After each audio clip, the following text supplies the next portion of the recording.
Bon. Au niveau de mes pronostics, hein, j'ai plutôt bien gagné sur cette semaine. J'ai pas pu faire la vidéo sur les deuxièmes tours, ce que je vais faire un jour sur l'autre. Parce que, étant donné que je travaille aussi, il faut que je puisse avoir le temps de regarder tous les matchs et donc de préparer les vidéos entre chaque tour. On va commencer à rentrer dans le vif du sujet, parce qu'il y a eu quand même des beaux matchs malgré tout. Et Medvedev contre OG Aliassime. Bon, il a dit à OG Aliassime qu'il se sentait pas bien, il se sentait malade, et donc du coup il avait pas envie de lui serrer la main. Bon, affaire à suivre, mais oui, hier on a vu un Daniil en dedans. Je sais pas trop ce qu'il y avait dans son crâne, mais on va partir du principe que c'est vrai. C'est quand même bizarre. Est-ce que s'il avait gagné le premier set, il aurait abandonné? Je sais pas. Pas prendre des conclusions hâtives, mais en tout cas, victoire de OG Aliassime sur l'abandon de Daniil Medvedev. Victoire plus tardive de notre ami Jack Draper contre Berrettini, qui avait, après sa grosse victoire contre Djoko, et je vous l'avais dit, a enchaîné sur une super victoire ultra solide contre Griekspoor. Et là, en 3-7 difficile contre un Draper qui lui a gardé un niveau assez constant, et on a senti que physiquement ça tirait. Et moi, c'est là que ça me pose question pour Berrettini. C'est que, effectivement, comme l'a dit Julien Varlet dans l'émission Sans filet, effectivement, il faudrait qu'il monte plus au filet parce que on sent que finalement, c'est dur pour lui d'enchaîner toujours des jeux à rallonge, des points à rallonge. Il arrive à exporter tellement bien sur les extérieurs, mais il ne va pas au filet. Et il pourrait en fait se préserver de l'énergie au lieu de retourner dans des rallyes interminables. Et moi, ça me fait un peu peur pour le coup. Je vous l'avais dit dans la vidéo du premier tour, si le physique ne l'embête pas, il est monstrueux. Et là, on sent que je suis un petit peu déçu. Draper, il a été super solide, mais Berrettini, il fait un très bon premier set. Et après, on sent que physiquement, ça décline petit à petit et on sent le vent tourner. Et moi, du coup, ça me pose question sur les tournois du Grand Chelem pour Berrettini. Que finalement, il n'a pas tant enchaîné que ça. Il joue pas des milliards de matchs, quoi. Alors, il joue un duel 2-7 contre Djoko accroché, un match très accroché contre Griekspoor, où il prend sa revanche. Draper, c'est Draper, donc on peut pas lui en vouloir de perdre contre Jack Draper, mais sachant que c'est quand même en 3-7, c'est pas 3-7 où il prend pas une tôle non plus, mais on sent que c'est physiquement où ça coince et ça pose question pour la suite, quoi. Mais en tout cas, bravo à Jack Draper qui a été extrêmement solide et qui mérite sa victoire, bravo à lui. Alex de Minaur contre Andrei Roublev, quel match extraordinaire. Un Andrei Roublev ressuscité, lui aussi, comme Medvedev. Bon, sauf que Medvedev est malade. Mais Roublev, magnifique. Qu'est-ce que c'est que cette victoire de dingue? Il est allé chercher ça, de temps en temps, vous voyez qu'il s'énervait, mais... Et je vous l'ai dit, ça aussi, je vous l'ai dit dans les vidéos précédentes, je sens un Roublev qui est en contrôle de lui-même, un Roublev qui ne s'énerve pas, qui ne pète pas les plombs. Là, ses facettes, il est comme ça, où il montre qu'il est agacé, mais il se contient, et il avance, et il joue, et il est irrégulier. Alors, Roublev, il n'aime pas les joueurs puissants. De Minaur, c'est pas un joueur puissant. Il est capable d'accélérer, mais c'est pas un joueur puissant. C'est un joueur d'une cadence extraordinaire et avec 55 poumons. Mais dans son fond de commerce, il n'a pas les armes pour déborder Roublev. Il a les armes pour le faire dérailler. Roublev, lui, il a les armes pour déborder De Minaur, mais il faut qu'il soit précis et constant. Et hier, il l'a été. Et franchement, un bravo monstrueux aux deux joueurs. Un bravo pour les deux joueurs parce qu'ils nous ont fait un super spectacle.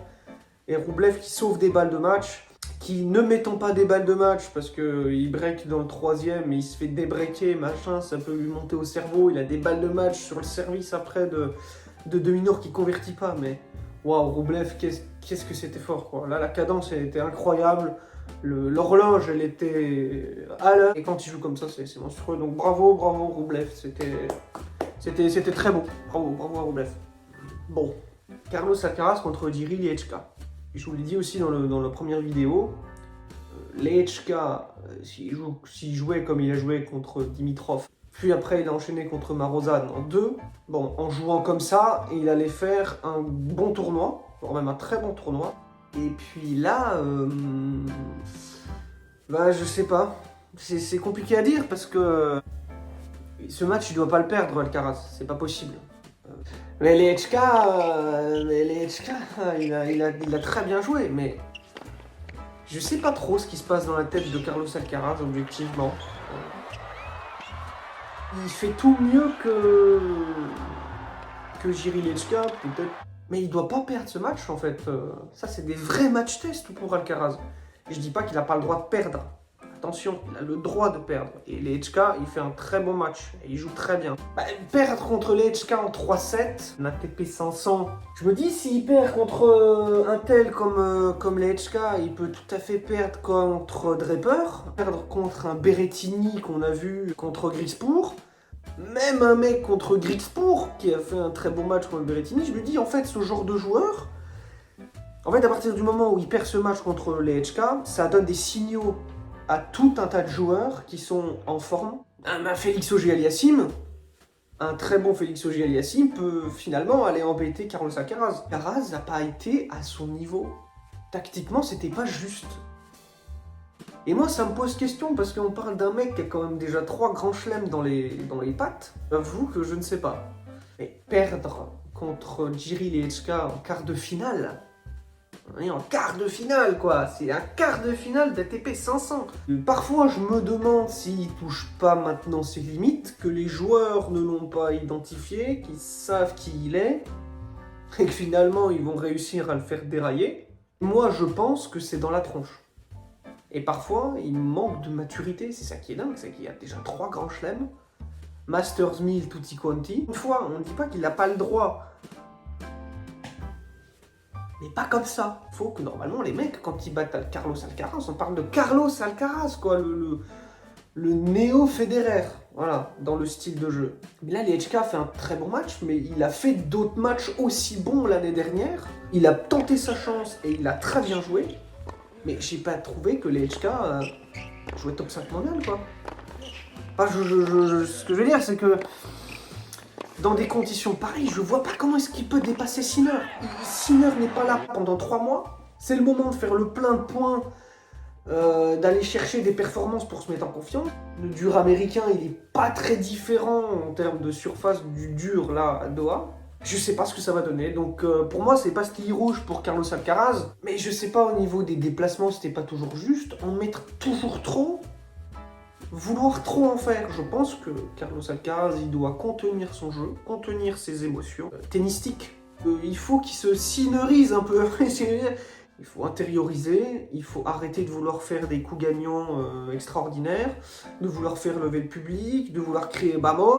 En fait, il faut savoir être patient. Il faut savoir jouer plus lentement et analyser et dire bon, alors là, qu'est-ce qui se passe, tac, tac, tac.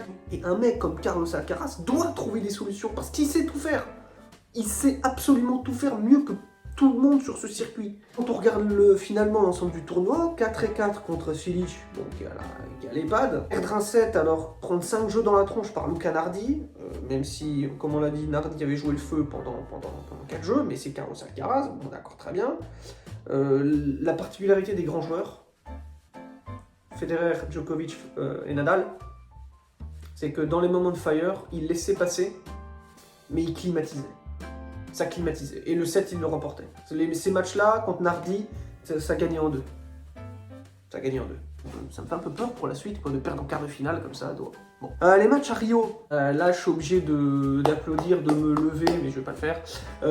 Alex Müller qui nous a régalé. Alex, frérot, tu nous régales. C'est quoi ce niveau de jeu de fou furieux? Il va jouer tous les mineurs de fond là, qui sont 5 mètres derrière la ligne. Il fait un match magnifique contre Etcheverry. Etcheverry qui n'est pas le même que l'année dernière, certes, avec, je trouve, un peu plus de nonchalance. Je sais pas, il est moins impactant. Il touche peut-être ses limites aussi, notre ami Etcheverry. Mais Alex Müller, les déplacements de fou.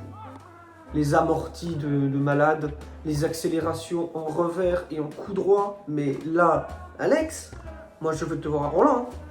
Je veux te voir à Roland Garros, mon frérot. Je ne veux pas d'un premier tour, là. Là, tu me perds pas un premier tour contre Popirine, contre Jarry. Non, là, Müller, en jouant comme ça, frérot, je veux te voir en deuxième semaine. C'est fabuleux, c'est génial à voir. Franchement, voilà, maintenant, il faut de la constance. Sur terre battue, c'est énorme. Battre Etcheverry comme ça en 2-7, c'est super. La balle de match, elle est monstrueuse. Ça finit avec une amortie extraordinaire. Franchement, Alex Müller, pastille verte, même 1000 fois. Tu nous as régalé, frérot. Parce que franchement, ton niveau de jeu, il est dingue. Solide sur les appuis, dans les déplacements, intelligence de jeu, longue ligne, croisée. Tu nous as régalé. Jaime Faria, ce mec qui sort de... qui est le petit loser, qui vient de se taper Jaume Mounard. Bon, bah Jaume Mounard, pastille rouge, parce que objectivement, il doit pas le perdre ce match. Faria, il se surpasse, il se dépasse. Mais on a retrouvé un Mounard lent, jeu de jambes pas assez efficace en coup droit, il a pas très bien servi.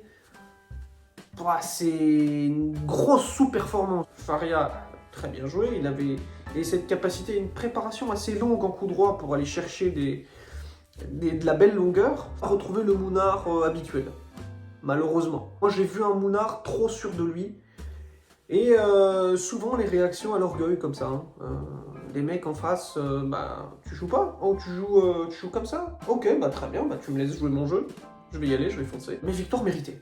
Pour le Portugais, ça va être à suivre. Pour les autres matchs, parce que se sont joués il y a 2 jours, belle victoire de Zverev quand même si moi il me fait peur. Il va quand même se les coltiner les mecs en Amérique du Sud, donc là-dessus c'est quand même un respect énorme parce qu'il faut aller se les taper les mecs. Et donc là il se prépare déjà pour Roland, Alexander Zverev, parce qu'il y a des points de dingue à défendre. Donc belle victoire face à Shevchenko, mais ça peut tourner cette histoire. Ça aurait pu bien tourner du côté de Shevchenko aussi. Donc il y a eu des balles de 7 de sauver, dans 2 tie-break. Bravo Zverev, mais je mets quand même des réserves pour la suite. Francisco Cerundolo qui confirme sa forme en battant Luciano Darderi, qui est donc lui aussi en quart de finale, où il affrontera Alex Muller, donc ça va être un très beau match aussi à suivre. Une belle victoire de Cerundolo qui a encore joué un match en 3-7, qui confirme qu'il est capable d'enchaîner, donc bravo à lui, mais je pense que ça va tirer un petit peu sur Muller, on en reparlera. De Baez contre Navone, bon là c'était un match de terrain jusqu'au bout de la nuit. Et magnifique victoire de Baez qui s'accroche parce qu'il a des points à défendre. Ici à Rio, il a beau être tout petit, il arrive à faire beaucoup de dégâts. Et donc ça c'est très très fort. Hugo Carabelli qui s'est qualifié contre Damir Dzumhur. Hugo Carabelli, c'est des mecs qui ne vivent que pour ces moments-là. Voilà. Et donc c'est solide, et donc ça joue fort. C'est précis, et ça a 800 poumons. Donc bravo à Hugo Carabelli qui mérite cette victoire. Tseng qui a confirmé contre Montero dans un très gros match. Étant un prodige très jeune, Tseng, je suis très content de le revoir à ce niveau-là. Très belle victoire contre Montero. Donc bravo à Tseng, les déplacements sont dingues, les accélérations sont folles. Moi j'ai envie de voir ce que ça va donner. J'espère qu'il va être régulier, notre ami Tseng. Et puis Nico Jarry, pour un peu mal finir cette vidéo. Nicolas Jarry, il s'en sort pas quoi. Komesana en 3-7, 3 tie-break. Je sais pas, Jarry, je sais pas ce qu'il faut faire. Il y a trop de fautes stupides, quoi. C'est ça qui est dommage. Il tient quand même dans le jeu, la cadence, il arrive à la tenir, mais il fait des fautes trop grossières. Et en tout cas, je trouve qu'il n'a pas la même puissance au service. Et pour moi, Jarry, là, je sais pas quelle saison il va nous faire. Peut-être qu'il va nous surprendre, peut-être à Madrid, en altitude, il va peut-être nous faire une demi. À la Isner ou la Opelka qui sortaient comme ça en Masters 1000, des grosses perfs pour ces cogneurs là. Pastille rouge. Pastille rouge pour Jarry, parce que Komesana était... Pour un mec du niveau de Jarry, c'était prenable. Finaliste en Masters 1000, machin, et il est censé les gérer ces joueurs-là. Et là, il tombe dans le piège quoi. Donc je sais pas trop quelle saison il va nous faire, mais bon. Voilà les amis, donc pour ces débriefs des 8e de finale de Rio et des quarts de finale de Doha. Aujourd'hui, on va avoir les demi-finales, ça va être très très intéressant. N'hésitez pas en commentaire à m'indiquer si vous voulez que j'indique les pronostics à la fin, comme j'avais fait dans ma toute première vidéo lors des finales de la semaine dernière, j'avais fait des pronos. N'hésitez pas si vous voulez qu'on le fasse, ou si vous voulez qu'on... Voilà, dites-moi ce que vous préférez, soit on fait une vidéo spéciale pour les pronos, soit je rajoute à la fin de la vidéo. Enfin, dites-moi ce que vous en pensez. Et voilà, je vous souhaite à tous de très bons matchs, les amis. Bon visionnage à tous, et je sais tes matchs, à demain.